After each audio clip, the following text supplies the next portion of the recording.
ছবিটি কতটা ব্যবসা করবে তা অনেকাংশে নির্ভর করে টিকিটের দামের ওপর। বড় শহরগুলোতে টিকিটের দাম তুলনামূলক অনেকটাই বেশি।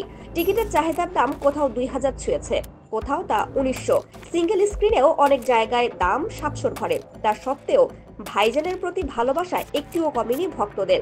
ঈদের আবহে বড় পর্দায় প্রিয় সালমানকে দেখতে উৎসাহী অনুরাগীরা, তা বলার বাকি রাখে না।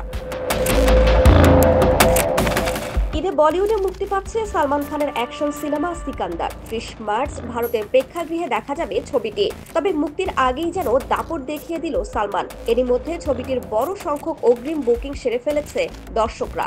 ভারতীয় গণমাধ্যমের খবর, এরই মধ্যে 9.30 কোটি রুপির অগ্রিম বুকিং সম্পন্ন হয়েছে সিকান্দারের। খুব তাড়াতাড়ি যে তা 10 কোটির ঘরে পৌঁছে যাবে তা বলার অপেক্ষা রাখে না।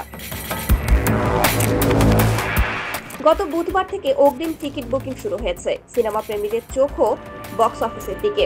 হিসাব বলছে 2D শো এর বিক্রি এখন ছুঁয়েছে 3.95 কোটি।